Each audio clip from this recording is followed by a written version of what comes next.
No tuvieron nunca un estandarte que flameara al viento, ni un himno que celebrara victorias, ni un solo documento que declarara su existencia. Y sin embargo, durante más de 150 años, una sola palabra hizo temblar a reyes y visires. Asesinos. Se movían como sombras en la noche, surgían donde nadie los esperaba, desaparecían sin dejar voces, cadáveres ni explicaciones. Eran llamados de 1000 formas: la miseria, los silenciosos, los hashashim. Este último nombre, cargado de desprecio, resonó a lo largo de siglos como un eco oscuro, incrustado en la memoria colectiva de Oriente y Occidente. Pero aún hoy, la historia no logra responder del todo quiénes fueron, por qué mataron y cómo lograron existir entre las grietas de los poderes del mundo. Bienvenidos a Historias antes de dormir. Esta noche emprendemos un viaje hacia la organización más enigmática que haya surgido en el tejido de la historia humana. No seguiremos únicamente las huellas de sus asesinatos, sino también el silencio que dejaron detrás. Así que cierra los ojos y escucha, respire hondo, y permita que las montañas murmuren lo que nunca fue escrito con tinta, sino con miedo. Mientras los grandes imperios luchaban por cada palmo de tierra y cada gesto de lealtad, en un rincón remoto de los montes del norte de Persia, un pequeño grupo comenzó a forjar un poder nuevo, sutil y peligroso.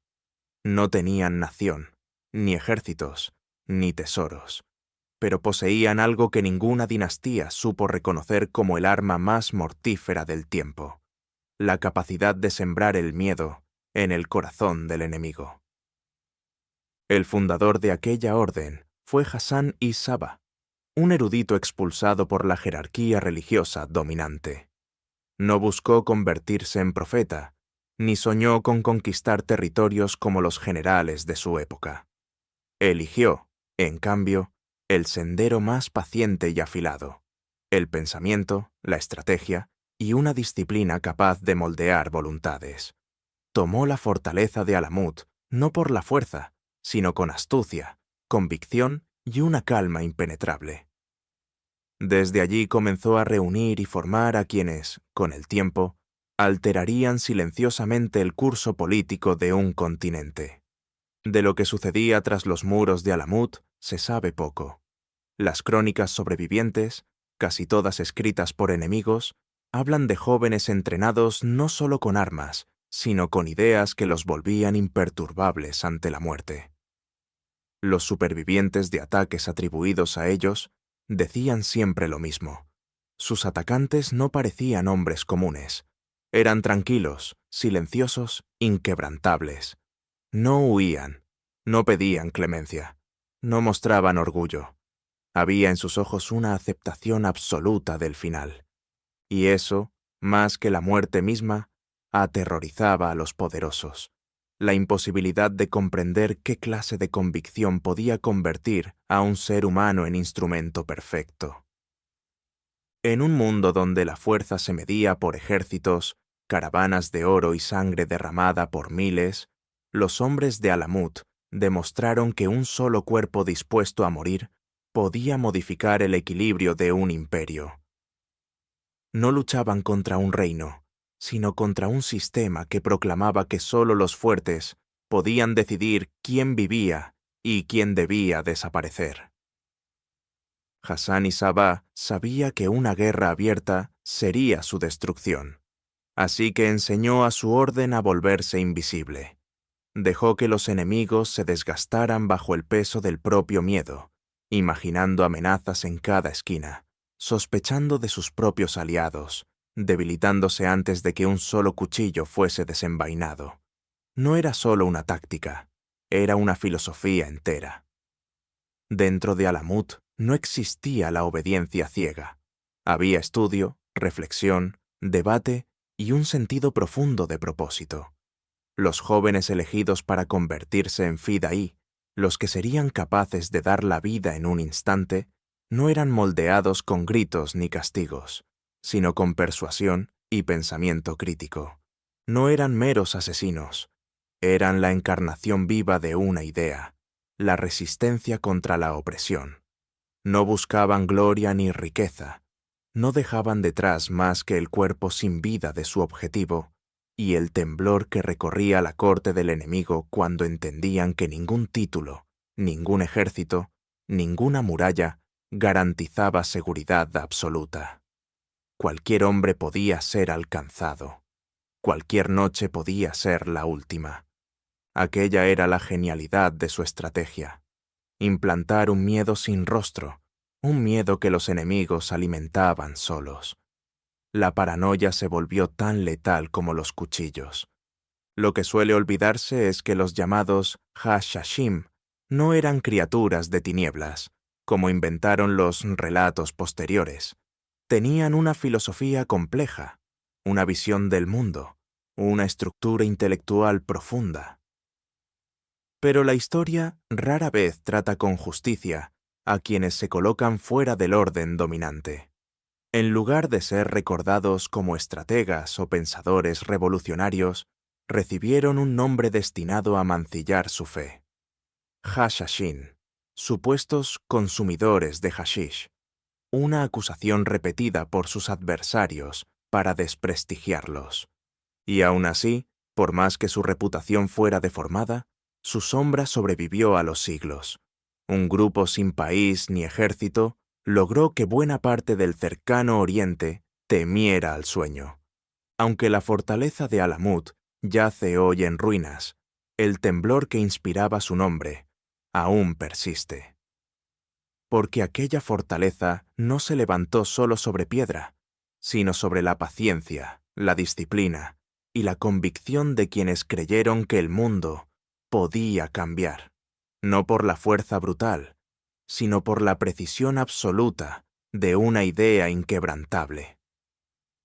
Allí, suspendida entre precipicios en los montes Elburz, Alamut parecía asomarse al borde de lo conocido y de lo prohibido. Nadie entraba con facilidad. Pocos salían siendo los mismos. Sus muros fueron laboratorio de pensamiento radical, refugio, cuchilla y silencio. Un corazón oculto cuyo latido, siglos después, aún se escucha en el eco del miedo humano. Y así comienza nuestra historia, con una montaña que vio más de lo que la historia se atrevió a escribir. En la imagen de Alamut suspendida sobre los precipicios, como si vigilara el borde mismo de lo permitido. El amanecer llega filtrándose entre las hendiduras de la roca, tiñendo de rojo las aristas de la montaña. El viento sopla igual que en los días antiguos, cargado de un frío que raspa la piel y trae consigo el susurro persistente de la fortaleza perdida entre las nubes. Nada parece moverse, y sin embargo, todo en este paisaje respira memoria.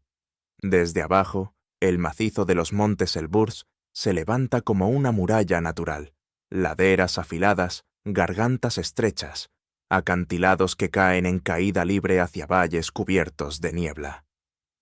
Los cronistas persas que pasaron por la región, algunos enviados por sultanes temerosos, otros simples viajeros, escribieron que Alamut no estaba construida sobre una montaña, sino colgada de ella, sostenida por un equilibrio que desafiaba la lógica.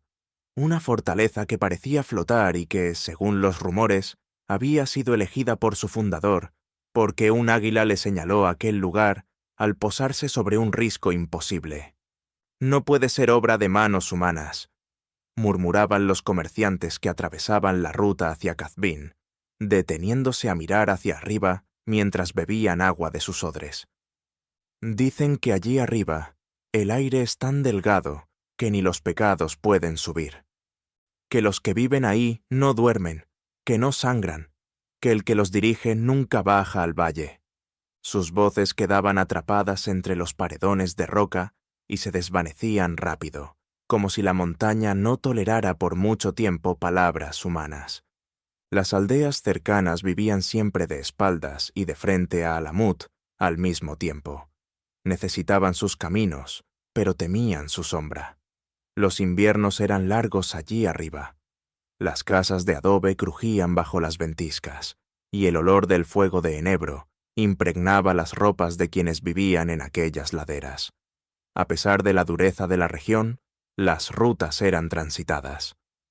Caravanas de seda, pieles y especias se abrían paso entre mulas obstinadas, y con cada grupo que llegaba surgían historias nuevas. ¿Y la fortaleza? La fortaleza mira, pero no responde. El sol subía lentamente, revelando senderos tan estrechos que parecían trazados para pies sin peso. Allí, donde incluso las cabras se movían con cuidado, los hombres de la montaña, anónimos, invisibles, ascendían sin esfuerzo. La gente de la zona contaba que podían subir durante horas sin cansarse, como si hubieran nacido de la piedra misma. Aunque nadie tenía pruebas, todos parecían convencidos de que los muros de Alamut estaban habitados por seres distintos. Y esa convicción, más que cualquier arma, era la que comenzaba a moldear la leyenda.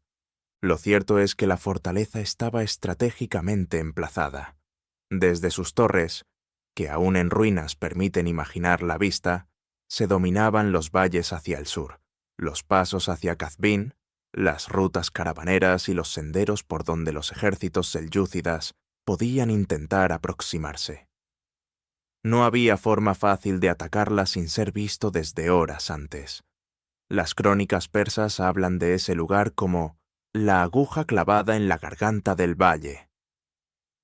No porque fuera imposible de tomar, sino porque cada intento de acercarse requería exponerse por completo bajo la mirada silenciosa de quienes la defendían.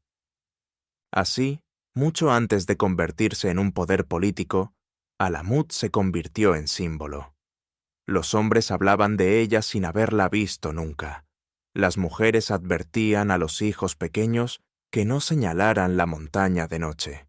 Los viajeros al pasar dejaban pequeñas ofrendas, un dátil, una moneda, una flor seca, en los recodos del camino, por si acaso alguien vigilaba desde lo alto. Y siempre estaba la misma sensación, la de ser observado. A veces, cuando las caravanas acampaban cerca, el crepitar del fuego desataba murmullos. Dicen que nadie sube sin permiso. Dicen que cuando te acercas, la montaña te prueba. El ambiente se espesaba entonces, cargado del olor del pan plano tostándose sobre planchas calientes, del perfume de especias que los comerciantes protegían en sacos, del humo que picaba los ojos y se mezclaba con el frío nocturno. Las estrellas brillaban con una claridad cortante, como si también ellas observaran desde 1000 años atrás. Alamut, sin mover un solo ladrillo, iba creando su propio mito. Los rumores viajaban más rápido que los ejércitos. En ciudades lejanas, donde nadie había pisado jamás las montañas del Elburz, la gente repetía historias que sonaban cada vez más fantásticas. Crónicas decían que la fortaleza había sido levantada sobre un peñasco que ningún hombre podía escalar. Otras hablaban de túneles secretos que conectaban el corazón de la montaña con aldeas distantes. Lo cierto es que nadie podía comprobar nada. Pero el misterio siempre ha sido un fertilizante poderoso, y Alamut creció en la imaginación colectiva como una presencia sobrenatural. Sin embargo, todo mito guarda una semilla de verdad. Y en Alamut esa semilla era simple. La montaña era difícil. Los caminos eran duros. El frío era implacable. Quien llegaba arriba debía querer llegar. No había forma de hacerlo por azar. Quienes subían la montaña rara vez regresaban siendo los mismos. No era solo advertencia ni superstición. Era el punto de partida de un fenómeno más profundo, la transformación del rumor en frontera invisible. Porque Alamut no solo dominaba el paisaje del macizo Elburz, empezaba a dominar también la imaginación de quienes vivían bajo su sombra. Los valles se extendían como pliegues verdes y grises, quebrados por torrentes que en primavera se desbordaban con furia, y en verano se reducían a hilos cristalinos en los que los aldeanos lavaban lanas y frutas. El sonido constante del agua acompañaba cada jornada. En las aldeas cercanas, Shahrud, Rudbar, los caseríos dispersos hacia Kazvin, la vida continuaba con un ritmo antiguo. El olor del pan recién horneado en hornos de barro, el golpe de los telares, las voces que se elevaban al amanecer para llamar al ganado. Pero por encima de todo, siempre estaba la montaña, la misma, gris como la ceniza, y cortada por fajas de nieve incluso en los meses cálidos. En su cima, apenas visible entre la bruma, una línea recta, casi imposible, marcaba el muro exterior de Alamut. Desde lejos parecía una simple grieta en la roca, pero los cronistas persas, especialmente los que viajaron bajo órdenes de gobernadores selyúcidas, la describieron con precisión sorprendente. Una fortaleza estrecha y larga, construida sobre un espolón rocoso tan alto que el aire mismo parecía querer deshacerse de cualquier intruso. «Un nido que no pertenece a los hombres», escribió uno de ellos, y esa frase, repetida en carabasares y mercados, empezó a crecer como si la montaña misma la hubiera pronunciado. Las caravanas que ascendían por los pasos montañosos vivían de rumores tanto como de mercancías. Entre los sacos de especias, la lana teñida y las cerámicas envueltas en paños, viajaban también historias. Historias que, aunque deformadas por el miedo o la distancia, servían para construir una reputación más poderosa que cualquier ejército. Dicen que los muros cambian de color según quien los mire. Dicen que el jefe de esa fortaleza controla el viento. Dicen tantas cosas que lo único seguro es que nadie dice la verdad. He visto lo suficiente. Sombras moviéndose donde nadie debería caminar. El murmullo quedó suspendido, atrapado entre las paredes estrechas del paso montañoso. El olor del sudor de los animales mezclado con el aroma dulce de los higos, el polvo levantado por las pezuñas, el frío que descendía en ráfagas repentinas. Todo hacía que hablar de la fortaleza produjera una sensación particular, una mezcla de asombro y amenaza. Las aldeas también tenían su propio repertorio de historias. Los pastores que subían a los pastos altos aseguraban que, algunas noches, luces breves recorrían los farallones. Algunos decían que eran patrullas, otros señales. Había quienes hablaban de voces en dialectos desconocidos que se confundían con el viento nocturno. Tal vez son viajeros perdidos. O tal vez son ellos probando a los montes. ¿Quién es? Esa vaguedad era su arma. Nadie sabía con certeza cuántos vivían en Alamut, ni cuántos entrenaban, ni qué buscaban exactamente. Pero todos sabían que existían y, más importante aún, que estaban atentos. Los cronistas persas mencionan otro detalle fascinante. Desde muchos puntos del valle, la fortaleza no se veía del todo. Solo fragmentos, una torre, una muralla, el corte de un muro contra el cielo, como si el resto se disolviera en la piedra misma. Esa parcialidad alimentaba aún más el sentido de misterio. Alamut no aparece ni desaparece, simplemente decide cuándo mostrarse. El clima de la región también contribuía a esa atmósfera. Las nubes descendían con rapidez y envolvían las laderas hasta borrar por completo los senderos. Un caballo podía perder pie con un solo paso mal calculado. Una caravana entera podía quedar atrapada en la niebla durante horas, oyendo únicamente el rumor del viento contra los peñascos. No es la montaña la que engaña. Es ella la que te mira, y tú no sabes si te aprueba. De esa relación ambigua entre los habitantes del valle y la fortaleza, nació el símbolo. Antes de que Alamut fuera poder militar, ya era idea. Antes de que dirigiera hombres, ya dirigía temores. Su presencia silenciosa cuestionaba la noción de control de los gobernantes selyúcidas. Recordaba que existían lugares en los que su autoridad no tenía peso. Y así, progresivamente, sin avanzar ni un solo metro hacia el valle, Alamut empezó a extender su influencia.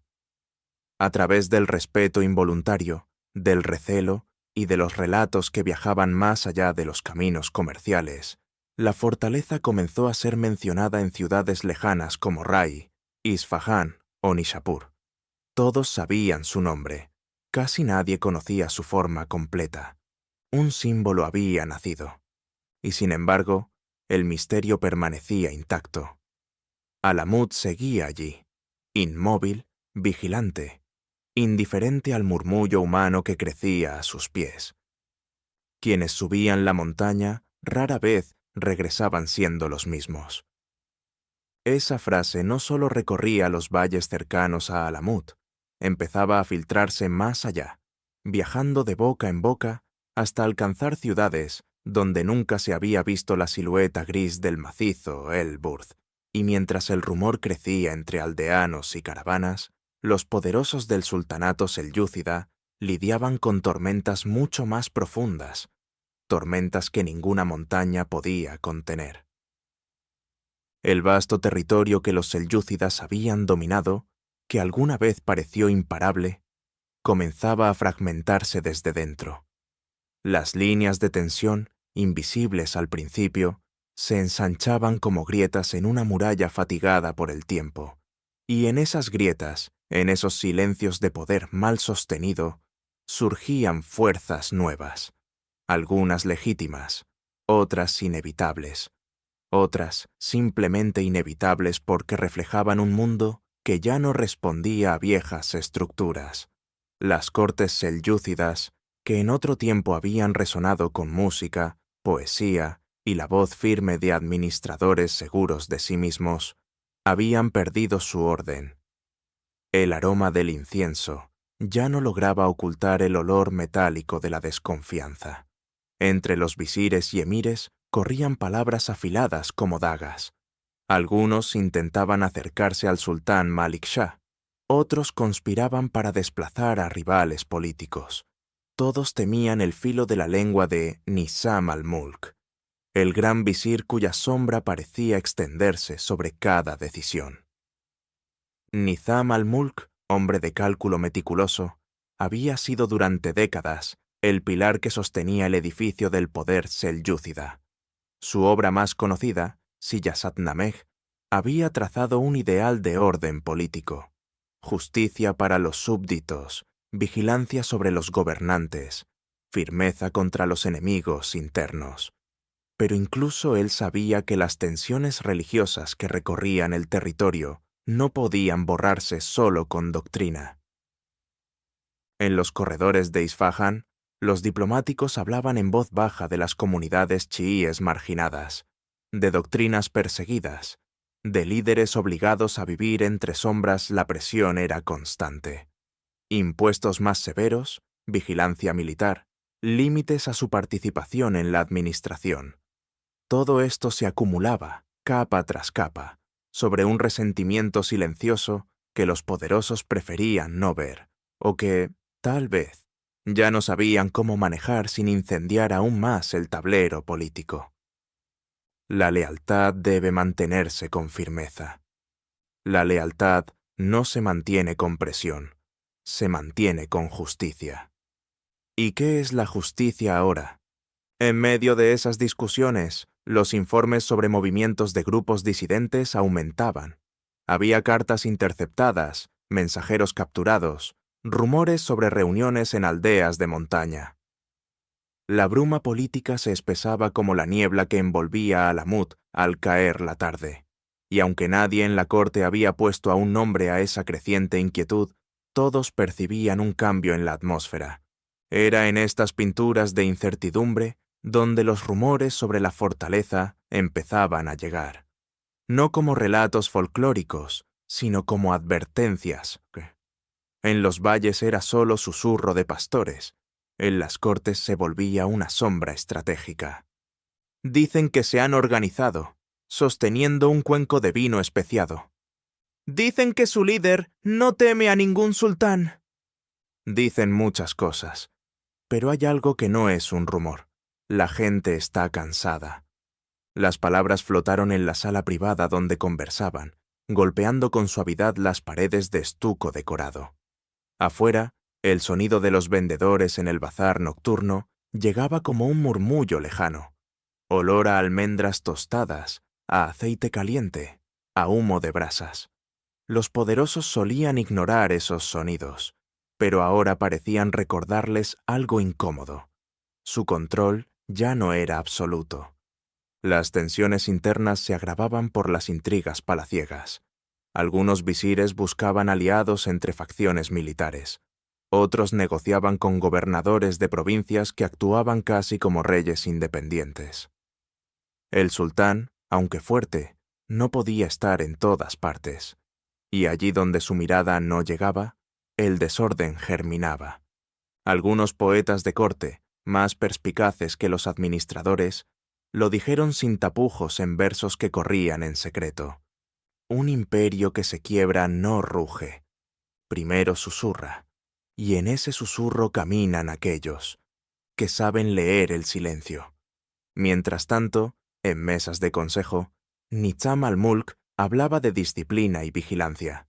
Su voz era firme, pero incluso él, el gran estratega, el hombre que conocía cada provincia como si la hubiera trazado con su propia mano, comenzó a percibir que algo fuera de lo ordinario estaba en movimiento. Los informes que llegaban desde Qazvin mencionaban la misma frase que ya se había convertido en eco constante en los valles. Quienes suben la montaña, rara vez, regresan siendo los mismos. Pero aquí la frase no generaba curiosidad, generaba inquietud. El poder selyúcida, tan vasto, tan orgulloso, descubría que su fragilidad no estaba en ejércitos enemigos, sino en la incapacidad de comprender estas nuevas fuerzas.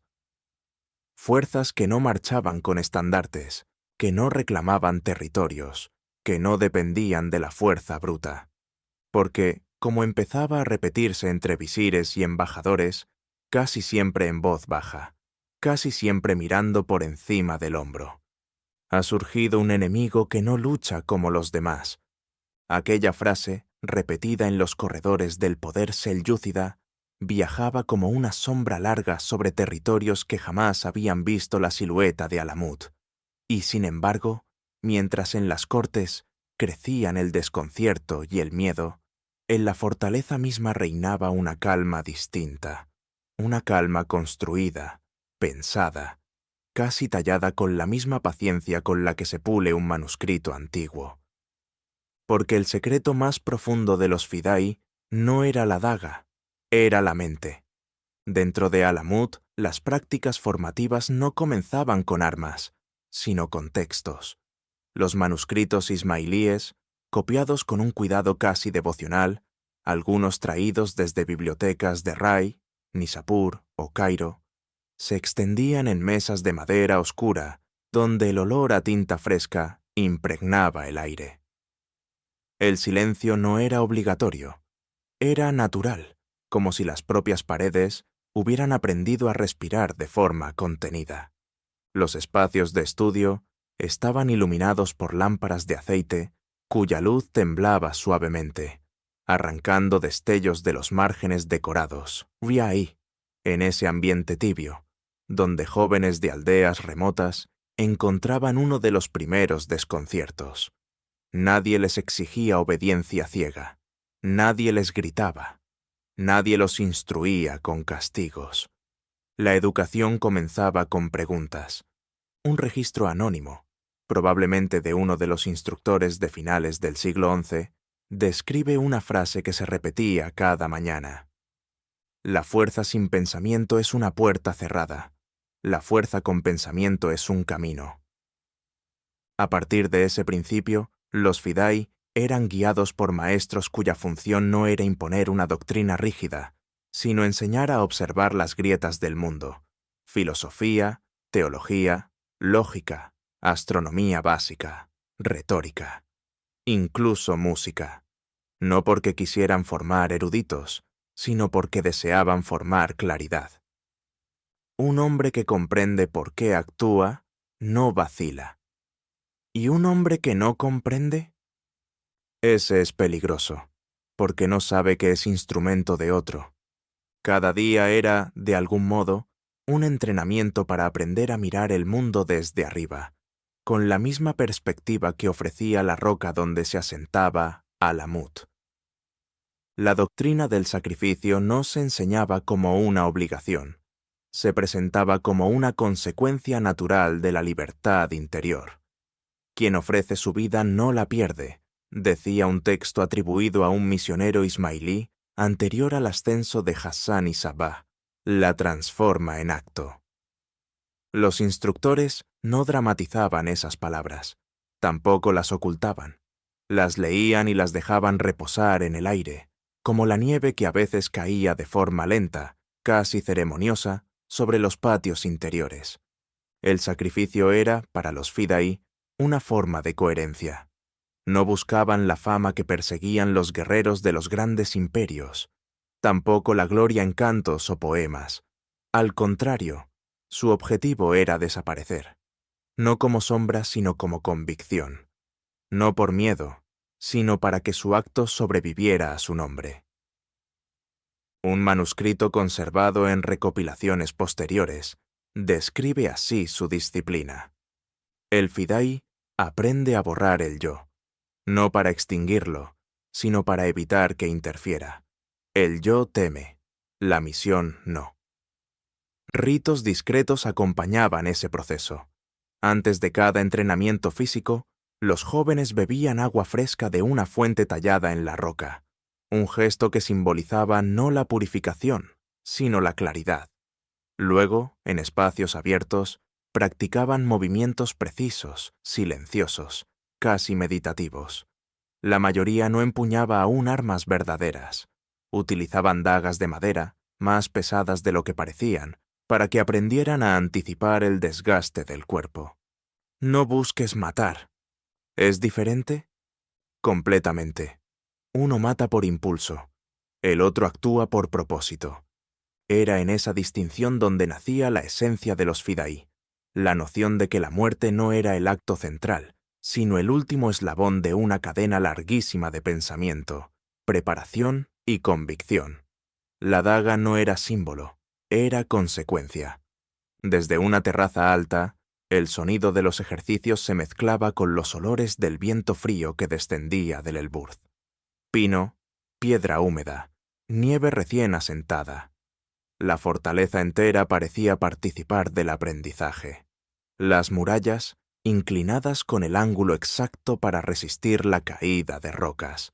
Las escaleras estrechas que obligaban a subir en fila, los pasillos donde una voz se amplificaba o se extinguía según la curvatura de la piedra. Todo formaba parte de la educación. No había separación entre mente y espacio. La arquitectura era doctrina. Pero quizá el elemento más notable era otro, el rechazo absoluto a la fama. Los Fidaí no dejaban crónicas, no buscaban reconocimiento. Su valor residía en la invisibilidad. Un acto noble muere cuando se nombra, afirmaba un fragmento atribuido a un predicador de la fortaleza. Por ello, la historia oficial, la de reyes, sultanes y visires, nunca pudo explicar del todo el ascenso de estos hombres. No había relatos detallados para registrar, solo consecuencias. Y mientras los poderosos del sultanato discutían sobre amenazas que no entendían, dentro de Alamut, la filosofía que sostenía a los Fidaí maduraba con la serenidad de una semilla que germina bajo la tierra. No necesitaba aprobación, no buscaba reconocimiento, simplemente esperaba el momento adecuado. El narrador, al observar este germinar silencioso, solo puede anunciar lo inevitable. Muy pronto, esa filosofía saldrá más allá de los muros. Así comenzó una era nueva, casi invisible al principio, como el rumor de un incendio antes de que se vea el humo, porque las primeras acciones atribuidas a la orden no fueron proclamadas ni celebradas. No hubo caballos avanzando al amanecer, ni tambores, ni banderas. No hubo rostro, ni nombre, ni huella clara. Hubo silencio. Luego, hubo ausencia. Y después, temor. Los registros más antiguos hablan de sucesos dispersos entre 1090 y 1092. Años en los que la política del sultanato ya estaba desgarrada por tensiones internas. En ese caldo hirviente de intrigas, cualquier sacudida podía parecer un ajuste de cuentas, un accidente, un castigo enviado por algún gobernador local. Y sin embargo, hubo patrones. Los cronistas, retrospectivamente, los identificaron. Los contemporáneos solo los sintieron. Todo comenzó lejos de las grandes ciudades, casi siempre en caminos secundarios, donde los árboles crecían inclinados por el viento y las montañas parecían escucharlo todo. Un jefe local desapareció sin rastro. Su caballo regresó solo, con espuma seca en el cuello. En otro caso, un recaudador selyúcida cayó muerto dentro de una caravana abarrotada, sin que nadie viera movimiento alguno. Un testigo juró haber escuchado un roce, como tela tocando piedra, pero nada más. No fueron hechos espectaculares, eran pequeños desajustes en el orden cotidiano. Pero esos desajustes, repetidos, empezaron a adquirir forma. No era casualidad, no era accidente, era método. Los carabasares, con sus patios abiertos donde el olor del estiércol se mezclaba con el del pan tostado y el té especiado, se convirtieron en centros de propagación de rumores, día y noche, sin que 2 o 3 viajeros comentaran el mismo patrón. Dicen que no gritan. Dicen que aparecen solo cuando la sombra es más corta. Dicen que miran directo a los ojos, y luego nada. ¿Quién es? Nadie lo sabe. Ese nadie era, a su modo, más aterrador que cualquier ejército, porque el poder sin rostro no se puede negociar, no se puede sobornar, no se puede anticipar. El viento que descendía desde el macizo Elburz traía consigo nieve fina y el eco de pasos lejanos. En aldeas cercanas a Kazvin, mujeres que recogían agua del río aseguraban haber visto figuras moviéndose entre las peñas al amanecer, sombras que caminaban como si conocieran cada grieta del terreno, cada escondite natural, cada pasadizo invisible. Los hombres del valle repetían la frase que ya se había convertido en una advertencia compartida. Quienes suben la montaña, rara vez, regresan siendo los mismos. Y ahora se añadía una nueva capa de temor. Los cronistas posteriores hablaron de los primeros asesinatos nizaríes como si hubieran sido actos portentosos, pero la realidad, según las fuentes más sobrias, fue otra. No hubo dramatismo, hubo precisión. En un mercado de Hamadán, un funcionario selyúcida cayó muerto mientras examinaba telas. Nadie vio arma alguna, nadie vio atacante. Solo un hombre que se alejó entre la multitud, caminando con paso tranquilo, sin prisa. En Ray, un comandante local apareció agonizando frente a la puerta de su propia residencia. Los guardias juraron haber vigilado la entrada, y aún así, alguien había llegado hasta él, y lo había marcado con un golpe único, certero. Las huellas siempre eran mínimas, una hoja de papel doblada en el cinturón del muerto, un símbolo trazado con tinta roja, el eco lejano de una frase en dialecto persa que nadie lograba recordar con exactitud. No había evidencia suficiente para afirmar nada, pero tampoco había duda suficiente para descartarlo. La incertidumbre era el arma más eficaz. El pueblo, en su forma más sincera, reaccionó con una mezcla de fascinación y alerta. Mientras en las ciudades el olor de las especias y el bullicio de los comerciantes seguían llenando las calles, en el fondo de cada conversación persistía la misma sensación, que el mundo conocido empezaba a abrirse por debajo, como un suelo que se resquebraja sin romperse del todo. En los palacios, la atmósfera era aún más tensa. Los secretarios caminaban con plumas y tablillas siempre listas, anotando cualquier detalle sospechoso. El olor a incienso se hacía más fuerte a medida que los visires dejaban que la paranoia creciera entre los muros. No es guerra abierta, es guerra sin ejército. Algo se movía entre los pliegues del imperio, algo que no respondía a órdenes tradicionales, algo que no buscaba puestos ni territorios. solo actuar y desaparecer. En ese mismo periodo comenzaron a circular listas secretas, nombres de gobernadores, jueces, recaudadores, militares, todos señalados como posibles objetivos, no por lo que eran, sino por lo que representaban en el tablero político de la época. La mayoría se negó a creerlo, y sin embargo, uno tras otro, algunos empezaron a caer. Era inevitable que tarde o temprano, todos esos hilos dispersos, todas esas desapariciones, esas muertes sin testigos, esos papeles doblados, convergieran en un solo nombre. Un nombre demasiado grande, demasiado poderoso, demasiado central para el sultanato selyúcida. Un nombre que haría temblar a un imperio entero. Nizam al-Mulk. El nombre cayó como un cuchillo sobre el aire. La figura del gran visir emergiendo como objetivo inevitable, en un clima donde cada sombra parecía tener voluntad propia.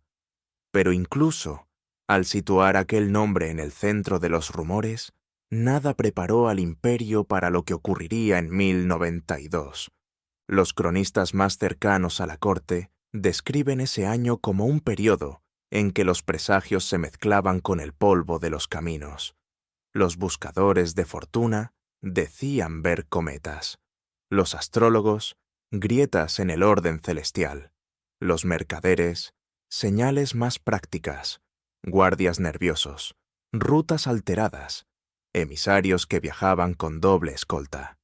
Nizam al-Mulk, a pesar de su reputación imponente, viajaba rodeado de una tensión que no aparecía en los decretos oficiales, pero sí en los ojos de quienes lo escoltaban. El escenario de su muerte, una llanura a las afueras de Nijaband o de Bagdad, según qué versión se lea, es descrito con olores y colores que parecen haberse grabado en la memoria colectiva. El olor a tierra seca mezclado con sudor de caballos, la luz anaranjada de un sol que comenzaba a inclinarse, el murmullo de soldados acomodándose para pasar la noche. Y entonces, el hecho, el suceso que cambiaría la historia. Pero, ¿cómo ocurrió realmente? Aquí comienza el laberinto, la versión del derviche, la versión más conocida, aunque no necesariamente la más fiable, afirma que un derviche se acercó al visir con humildad, pidiendo audiencia para hablar de asuntos espirituales. Los guardias lo dejaron pasar, quizá porque su apariencia era desarmante, quizá porque nadie imaginaba un ataque en medio de un campamento tan protegido. Una palabra, y luego el movimiento rápido, un destello metálico, un golpe profundo, ejecutado con precisión quirúrgica. El visir cayó sin comprender del todo lo que había sucedido. El supuesto derviche fue reducido, quizá muerto en el acto, quizá desaparecido antes de que los soldados reaccionaran. De este escenario se hicieron decenas de ilustraciones posteriores, como si el mito hubiera ganado terreno sobre la posibilidad. Pero la versión presenta problemas. Demasiada teatralidad, demasiada coincidencia, demasiada perfección narrativa. La versión de la carpa interior. Otros dicen que no hubo derviche alguno, que el atacante era un criado de la propia comitiva del visir, un hombre de facciones comunes, contratado semanas antes, que esperó a que Nizam al-Mulk se sentara a dictar correspondencia. En ese relato, la escena está envuelta en el aroma a tinta fresca y velas encendidas. Cuando el visir inclinó la cabeza sobre los documentos, el criado lo atacó por la espalda. Los testigos de esta versión aseguran que el asesino escapó entre las telas de la carpa como un insecto rápido, perdiéndose en la confusión de los soldados que entraban y salían. Ninguno afirma haber visto su rostro con claridad. El problema, ningún registro oficial menciona a un criado desaparecido. La versión de la conspiración interna. Existe un relato aún más incómodo, casi siempre relegado a notas marginales, que el asesinato no fue obra de la orden nizarí, sino de rivales dentro del propio sultanato. Algunos textos sugieren que Malik Shah, sultán en ese momento, habría visto en su visir una figura cuyo poder eclipsaba al suyo. Otros apuntan a intrigas entre príncipes y facciones corteanas. En esta versión, el visir no fue asesinado por un intruso, sino por un emisario del propio palacio. No hubo disfraz, ni escape espectacular, solo una orden sellada en el silencio de los pasadizos administrativos. Pero esta visión, aunque plausible, rara vez se proclama en voz alta. Acusar al corazón del poder era peligroso, incluso para los cronistas más valientes. La versión popular. Finalmente, está la más extendida entre caravanas y aldeas. Fue un asesino salido de Alamut. Esta afirmación no necesita detalles, porque el imaginario popular ya los tenía listos. La figura ágil, la daga curva, el conocimiento perfecto del momento exacto. Los contadores de historias describen a un joven firme, silencioso, sin rasgo que lo distinguiera. Algunos lo ven como sombra, otros como fantasma, otros como mártir de una causa incomprendida. Cada voz añade o quita elementos, pero todas coinciden en algo. El acto fue limpio, rápido y misterioso. Lo curioso es que, al analizar testimonios cercanos a la fecha, nadie coincide en la descripción del atacante. Altura variable, edad incierta, ropa que cambia según el narrador.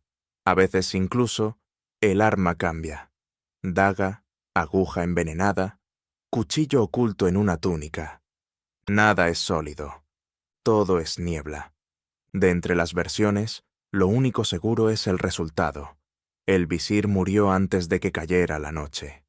El aire se llenó de gritos, de órdenes gritadas desde todas direcciones, del olor a sangre mezclado con polvo caliente. Los soldados arrojaban antorchas para iluminar posibles rutas de escape, pero todo lo que encontraban eran sombras que se movían demasiado rápido, o no se movían en absoluto. Las crónicas dicen que, cuando el cuerpo fue trasladado, el silencio fue absoluto. Incluso los animales del campamento parecían inquietos, como si percibieran un cambio inminente. El imperio había perdido a su administrador más capaz, a su estratega, a la figura que mantenía en equilibrio el sultanato fragmentado. Los rumores se propagaron con velocidad insólita. Unos acusaban directamente a Alamut, otros hablaban de traición interna, y todos coincidían en que el golpe era devastador. El sultán Malik Shah reaccionó con furia. Los consejeros, los príncipes, los generales. Todos hablaban de venganza, de represalias, de castigos ejemplares. Las caravanas transportaban más miedo que mercancías. Para el imperio, aquello no era solo un asesinato, era una declaración. El imperio reaccionando con furia, movilizando legiones. Así comenzó una campaña que para muchos parecía obvia. Si el enemigo no tenía rostro, habría que atacar sus refugios. Si la daga surgía desde las montañas, había que someter las montañas. Con esa lógica, mezcla de orgullo herido, cálculo político y miedo creciente, los selyúcidas organizaron sus primeros intentos de quebrar las fortalezas nizaríes. La prioridad era evidente: Alamut. Esa línea de piedra encaramada sobre el macizo El Burz, imposible de tomar por sorpresa, imposible de olvidar. Durante décadas había sido poco más que un asentamiento estratégico. Ahora, tras la muerte del visir y la ola de rumores que recorría el imperio, se había transformado en un símbolo peligroso, capaz de desafiar el orden selyúcida. La marcha de los ejércitos. Los cronistas describen las columnas militares avanzando como un río metálico. Cientos de soldados, lanzas vibrando al ritmo de sus pasos, caballos inquietos por el aroma de nieve que descendía desde las montañas. El aire estaba cargado del olor a cuero húmedo y pólvora primitiva, mezclado con el humo de hogueras que nunca terminaban de apagarse. Las órdenes se gritaban una y otra vez para imponerse al viento que soplaba entre las gargantas del Elburz. La noticia del asesinato había transformado la atmósfera militar. Un general cercano a Malik Shah, según ciertos relatos, exclamó mientras señalaba las alturas: «Arrancaremos esa guarida piedra por piedra». Otro respondió, bajando la voz: «Si logramos subir hasta ella», porque ese era el verdadero desafío. No la fuerza nizarí, sino el terreno mismo. Cada paso cuesta arriba desgastaba a los hombres, cada curva escondía precipicios invisibles, cada avance parecía una invitación al desastre. Antes de llegar a Alamut, los selyúcidas dirigieron ataques contra fortalezas secundarias bajo influencia nizarí. Estas posiciones, Torkid, Rutbar y otras de menor renombre, eran piezas clave en una red defensiva diseñada para retrasar, fragmentar y confundir al invasor. El primer asalto, según los relatos militares, comenzó al amanecer. Los arqueros selyúcidas dispararon contra muros que parecían extenderse como prolongación natural de la montaña. Las piedras devolvían los golpes sin ceder, sin grietas visibles. Desde lo alto apenas se veía movimiento. Luego llegó lo inesperado. Flechas caían desde un ángulo imposible, como si surgieran del propio cielo. ¿De dónde vienen? Nadie lo sabía. Los defensores estaban allí, pero invisibles. No eran muchos. Eso sí lo confirmaban los exploradores, pero aprovechaban el terreno con una maestría desconcertante. La montaña era su aliada, y ellos parecían conocer cada hueco, cada repisa, cada sombra útil. Aun cuando los selyúcidas lograban acercarse, se encontraban con muros reforzados con capas de piedra tan densas que los arietes rebotaban como si golpearan un tronco de hierro. Solo después de semanas de escaramuzas, pérdidas y desmoralización parcial, la columna principal se acercó al valle de Alamut.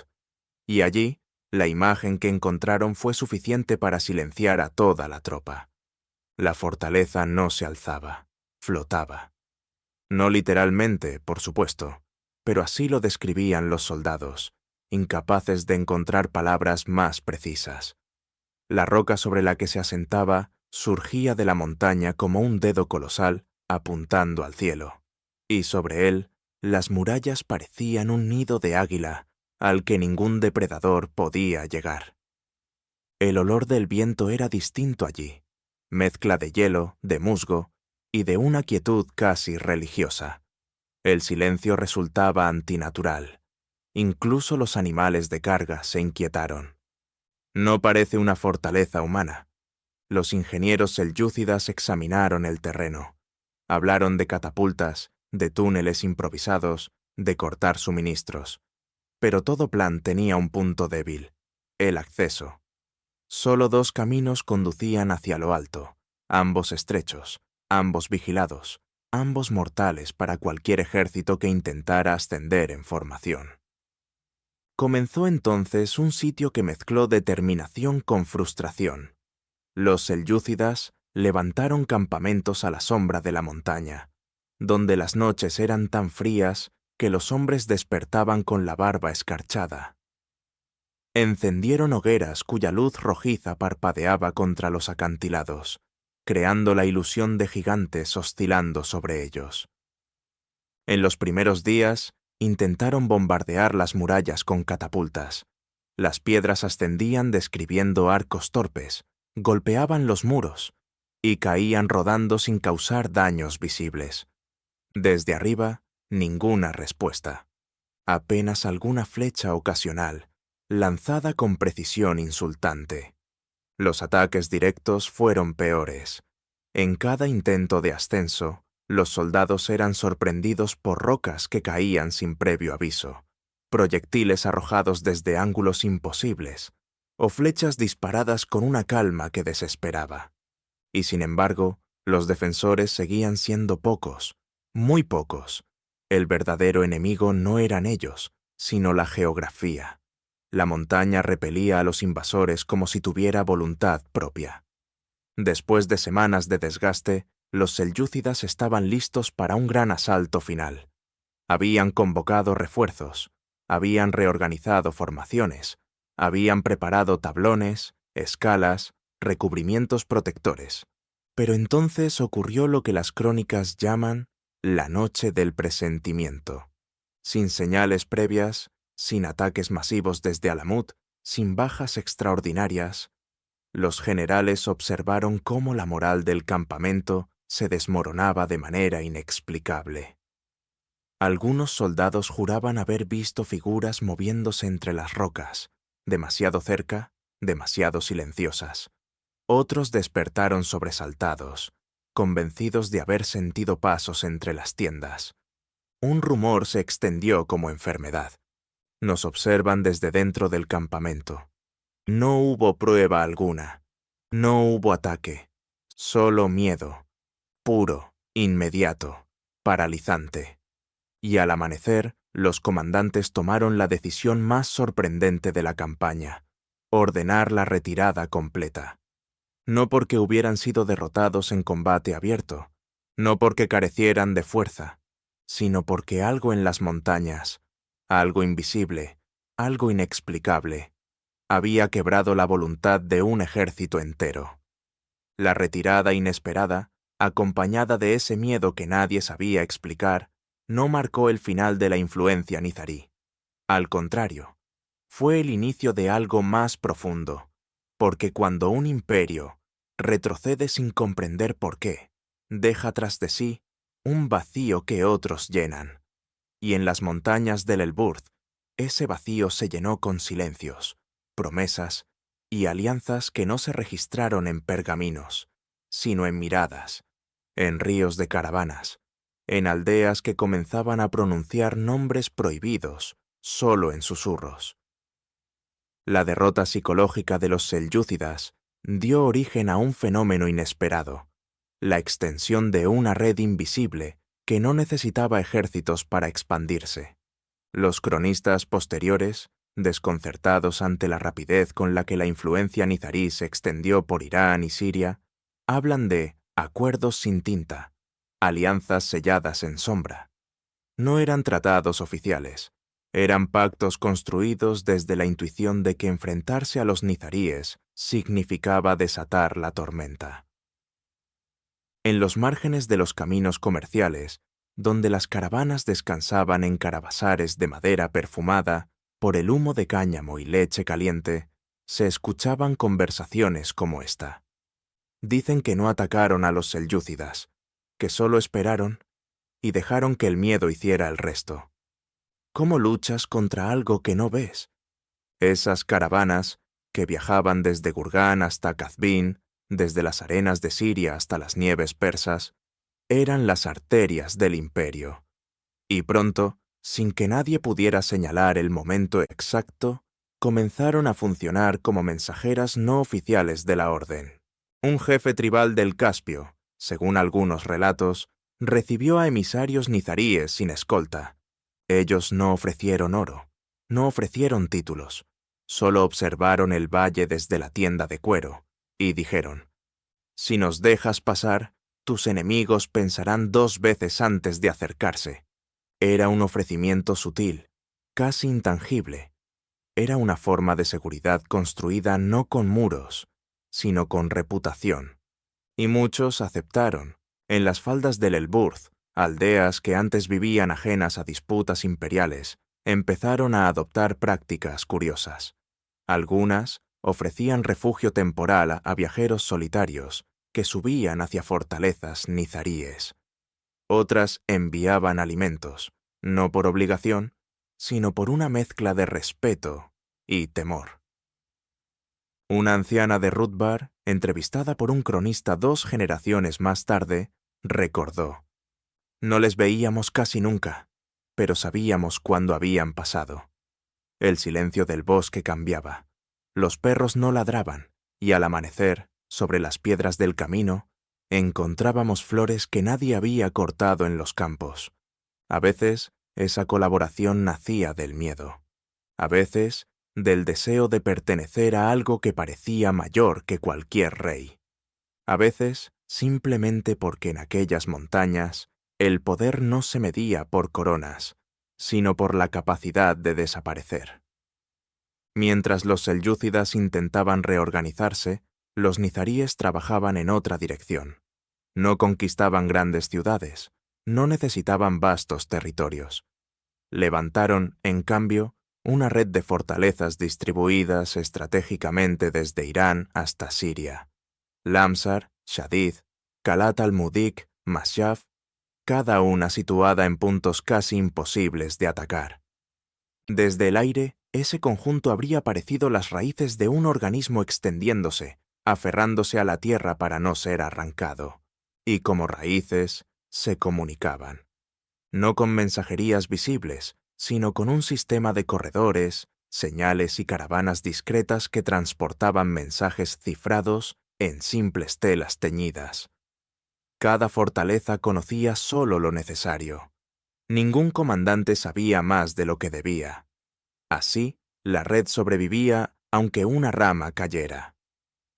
Un carpintero de un pueblo cercano a Masyaf contó en un registro posterior: «Los vi solo una vez. No venían como soldados, venían como peregrinos cansados. Pero cuando hablaron con nuestro jefe, él bajó los ojos. Nunca lo había visto hacer eso. La expansión nizarí no fue una toma del territorio, fue una infiltración en la imaginación colectiva. Un pastor podía creer que había visto una señal en el cielo. Un comerciante podía jurar que un extraño le había advertido de un peligro que luego se cumplió. Y así, pieza a pieza, el miedo y el respeto se mezclaron, creando una red de apoyo tácito». Un escriba de Qazvin anotó en sus crónicas: «No puedo explicar cómo ocurrió. Solo sé que un día comenzamos a evitar ciertas rutas sin que nadie lo ordenara, y cuando un mensajero de Alamut pasaba por la ciudad, nadie lo miraba a los ojos. No por desafío, sino por reverencia. Si uno intentara dibujar la extensión de la orden en aquellos años, no vería fronteras delineadas, vería ecos, vería aldeas que ofrecían agua sin preguntas, tribus que entregaban paso seguro a viajeros silenciosos, caravanas que transportaban mensajes sabiendo, sin saber, para quién trabajaban. Era un mapa vivo, hecho de rumores y convicciones, un mapa que respiraba. Y así, cuando los selyúcidas trataron nuevamente de medir el alcance de su enemigo, se encontraron con una pregunta que ningún cartógrafo pudo responder. ¿Quién controla realmente estas montañas? Esa pregunta aún resonaba en las cortes, en las tabernas, en los caravasares donde el humo de las lámparas de aceite se mezclaba con el aroma del cardamomo tostado. Y fue precisamente en ese eco, en la incapacidad de dar una respuesta concreta, donde comenzó el proceso más extraño de todos: la transformación de los nizaríes en leyenda, de hombres en fantasmas, de estrategia en mito. Porque cuando un poder no puede verse ni medirse, la imaginación del mundo se apresura a llenarlo con monstruos. Las montañas del Elburz seguían siendo un territorio de alianzas tácitas y silencios pactados, pero en las tierras bajas, donde el polvo de los mercados se mezclaba con la saliva del miedo, la imagen de la orden empezaba a deformarse.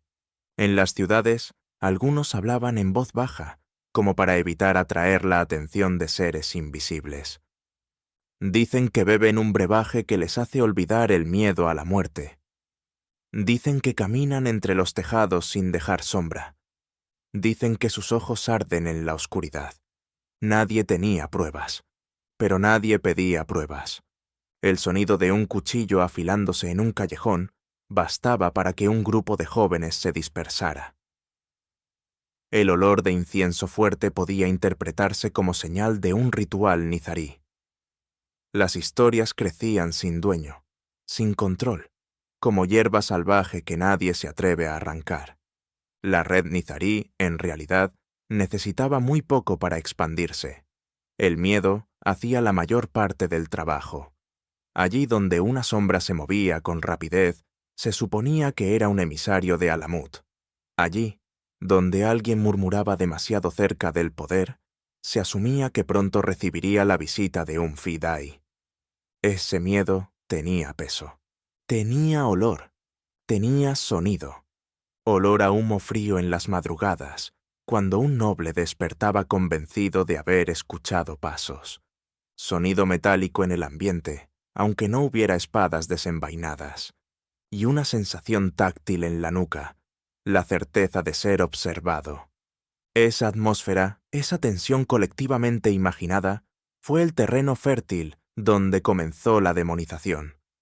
Mientras en Persia las historias se deformaban, en Occidente las noticias llegaban fragmentadas, exageradas por comerciantes y viajeros que cruzaban el Mediterráneo. Un mercader genovés, según ciertos registros, afirmó en una taberna de Acre: «He oído que los hombres de Alamut mandan a sus jóvenes a jardines llenos de vino y encantos, para convencerles de que el paraíso es real». A lo que un soldado franco respondió con voz ronca: «¿Y luego los envían a matar con la promesa de volver allí?». Eran relatos que combinaban fantasía, incomprensión cultural y fascinación. Muchos europeos jamás habían visto las montañas del Elburz, pero las describían como si hubieran caminado por ellas. Picos afilados como dientes, nieblas que escondían ciudades enteras, fortalezas construidas por demonios.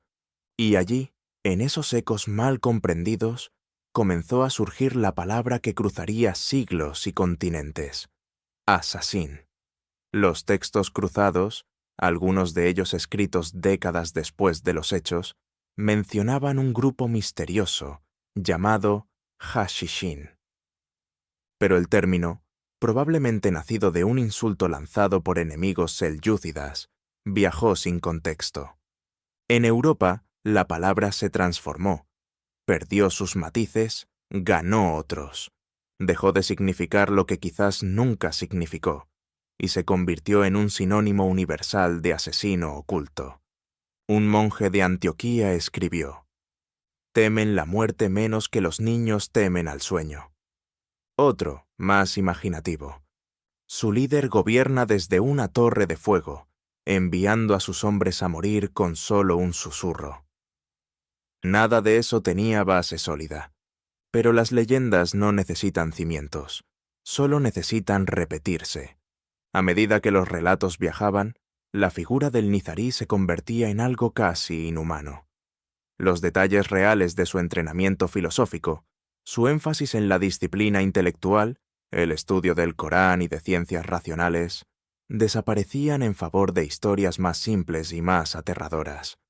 En los mercados de Damasco se decía: «No sienten dolor». En las escuelas de Bagdad, un maestro advertía a sus alumnos: «No escuchéis a los hombres de la montaña, pueden robaros el alma».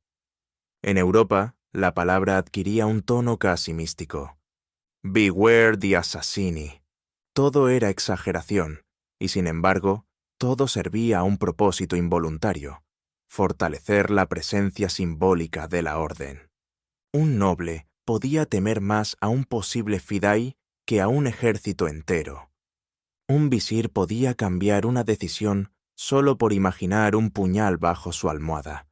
Un comandante podía retirar tropas por escuchar una historia contada por un pastor analfabeto. La ironía, que los cronistas posteriores notaron con asombro, es que los nizaríes estaban lejos de poseer las fuerzas que se les atribuían. No eran omnipotentes, no eran innumerables, eran, si acaso, pacientes y precisos. Pero la imaginación del mundo les regaló un ejército que nunca tuvieron. Un ejército hecho de rumores, un ejército que viajaba en boca de comerciantes, marineros, peregrinos, mendigos y reyes. Y así ocurrió lo inevitable. El nombre dejó de describir a sus dueños y empezó a definir algo más amplio, más oscuro, más duradero. Una palabra que nacía de un insulto se convirtió en un sello mítico. Un término cargado de desprecio se transformó en una sombra que viajaría siglos hasta convertirse en parte del vocabulario global. Y aunque las montañas del Elburz seguían intactas, aunque los nizaríes continuaban siendo más hombres que espectros, en la mente del mundo, ya no eran simples insurgentes. Eran algo distinto, algo más temido, más poderoso en la imaginación que en la realidad. Así, con el eco de caravanas lejanas y el temblor leve de hogueras nocturnas, nació un nombre que sobrevivió a sus dueños. Con esa reflexión aún flotando en el aire, la narrativa gira ahora hacia un tiempo oscuro, donde ese nombre, engrandecido, temido, distorsionado, ya no bastaba para proteger a quienes lo llevaban. La sombra que los había sostenido durante generaciones se hizo demasiado delgada frente a fuerzas incontenibles. Era el inicio del declive. A comienzos del siglo XIII, las montañas del Elburz, que durante tanto tiempo habían observado silenciosamente el ascenso y la expansión nizarí, empezaron a ser testigos de un desgaste lento. Las alianzas secretas que una vez habían sido piedra angular de la red estaban ahora erosionadas por tensiones internas, disputas doctrinales y la irrupción de nuevas potencias militares. El viento que recorría las laderas traía consigo un olor ácido, mezcla de leña húmeda y ansiedad. Los pueblos que antes ofrecían refugio lo hacían ahora con cautela. Los susurros que antes alimentaban la leyenda empezaban a llenarse de incertidumbre. Dicen que en Kumis ya no confían en los emisarios. Dicen que entre los propios Da'i hay discusiones que nadie puede resolver. La red no se rompía, pero se tensaba. El mundo islámico atravesaba un periodo convulso. El poder selyúcida, ya fragmentado desde hacía tiempo, se recomponía en nuevos reinos que veían a los nizaríes como un obstáculo, o peor aún, como un recordatorio incómodo de antiguas humillaciones. En Isfahán, un funcionario comentó durante un banquete: «La sombra de Alamut no puede durar para siempre. Las montañas no protegen contra los tiempos». El comentario parecía inofensivo, pero reflejaba un cambio profundo. Las cortes ya no se estremecían ante la mención de la orden. Ahora la veían como una herencia incómoda, un residuo de un pasado que querían dejar atrás. Las luchas internas tampoco ayudaban. Algunos líderes nizaríes discrepaban sobre la estrategia. ¿Debía la orden volver a la clandestinidad total? ¿Debía intentar alianzas más abiertas? ¿O mantener el modelo antiguo pese a que el mundo había cambiado radicalmente? Eran preguntas sin respuesta unánime. Pero nada de esto se comparaba con la verdadera amenaza. Un imperio que avanzaba como un incendio sin puntos de retorno, consumiendo todo a su paso. El nombre de sus jinetes recorría caravanas con un tono que no dejaba espacio para el mito, solo para el terror: los mongoles. El sonido de sus caballos era descrito como un trueno seco, una vibración que uno sentía en el pecho antes de escucharla. Sus campañas dejaban un aroma persistente en el aire, humo mezclado con sangre seca. No negociaban, no temían, no olvidaban. En 1256, Hulagu Khan recibió la orden de su hermano Monke: someter a los nizaríes y eliminar todos los focos de resistencia en Persia. Para los mongoles, Alamut no era un mito, era un objetivo. Los testimonios de cronistas persas describen la aproximación mongola con un detalle casi doloroso. Los valles antes silenciosos se llenaron del eco de miles de cascos. Las aldeas al pie de la montaña vieron columnas de humo elevarse una tras otra. No luchan como los selyúcidas, no luchan como nadie. El frío de ese otoño se mezclaba con el olor metálico de la destrucción. Los árboles parecían inclinarse no por el viento, sino por el paso de aquella fuerza que llegaba sin detenerse. La orden intentó resistir. Las fortalezas menores cayeron una tras otra, algunas sin combate, otras tras breves asedios que terminaban en incendios imposibles de sofocar. Pero Alamut era distinta, era símbolo, era memoria, era un nombre pronunciado en voz baja durante casi 2 siglos, y sin embargo, incluso los símbolos pueden romperse. Cuando los mongoles rodearon Alamut, el cielo estaba cubierto de nubes pesadas.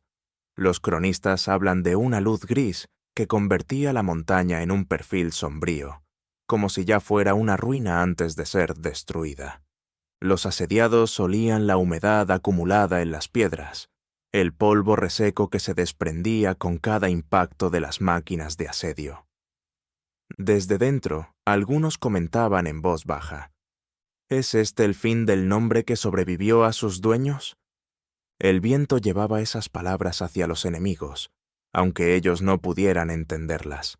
El asedio duró poco comparado con la historia de la fortaleza. La precisión mongola, combinada con negociaciones forzadas, dio resultado. Finalmente, en diciembre de 1256, Alamut cayó. Los mongoles no solo ocuparon la fortaleza, la desmantelaron. Bibliotecas completas fueron arrojadas al fuego. Manuscritos que contenían siglos de pensamiento filosófico y doctrinal se convirtieron en ceniza en cuestión de horas. La montaña, antes vibrante con actividad secreta, quedó silenciosa. Tan silenciosa que algunos soldados dijeron sentir un vacío extraño, como si el aire mismo hubiera perdido peso. El olor de papel quemado impregnó el valle durante días. El polvo levantado por los derrumbes se mezcló con el humo, formando una neblina espesa que tapaba el sol. A través de esa nube, las piedras negras de la fortaleza parecían llorar. Un soldado mongol escribió en su crónica: «No luchamos contra espectros, sino contra hombres cansados». Y ese testimonio, más que cualquier mito, marcó el verdadero final, la desmitificación por el impacto brutal de la realidad.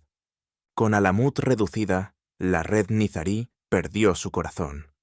Algunas células resistirían, otras se dispersarían por Siria y más lejos. Pero el centro, el símbolo, la roca inexpugnable, había desaparecido.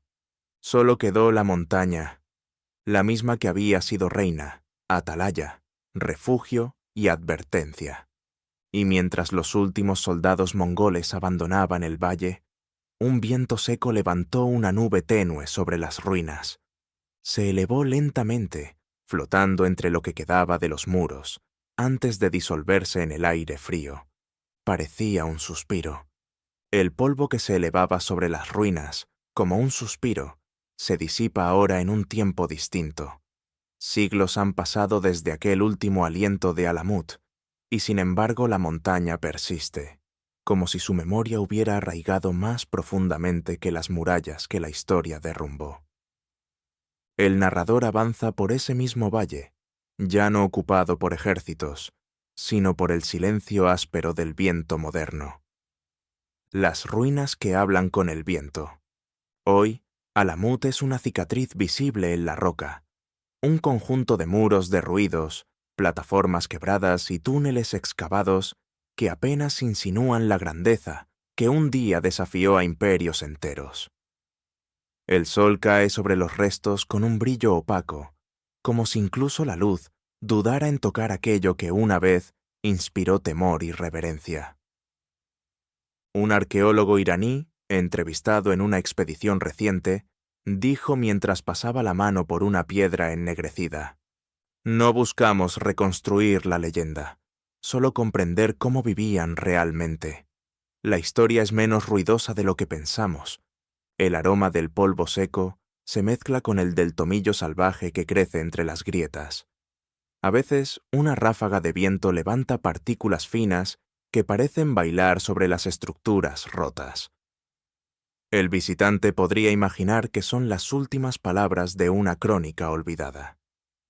Hoy se sabe que la Alamut, que fascina al público moderno, no fue un palacio lleno de jardines artificiales ni paraísos fabricados, como algunos viajeros medievales quisieron creer. Los estudios contemporáneos insisten. Era una fortaleza austera, funcional, diseñada para resistir, no para impresionar. Y eso la hace aún más poderosa en su silencio.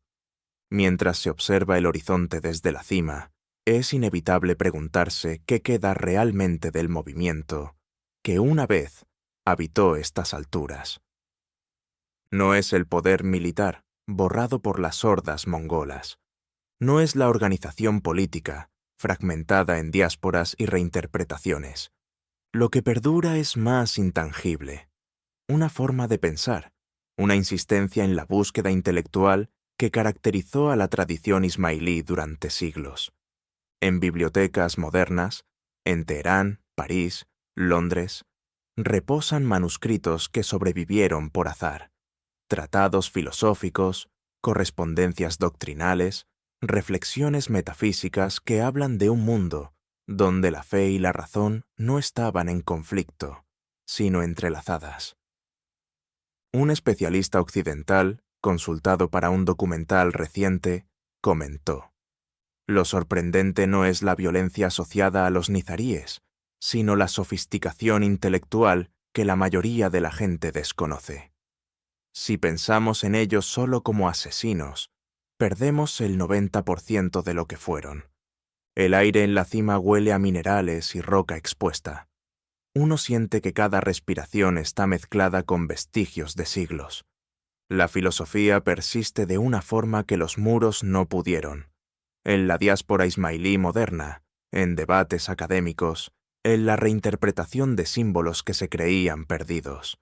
Y sin embargo, por más que los estudiosos intenten reconstruir la verdad, la sombra del mito es más grande. La palabra asasín, nacida o deformada de rumores cruzados, textos europeos y malentendidos lingüísticos, se expandió hasta opacar la complejidad de la orden. Para muchos, ese es el único legado.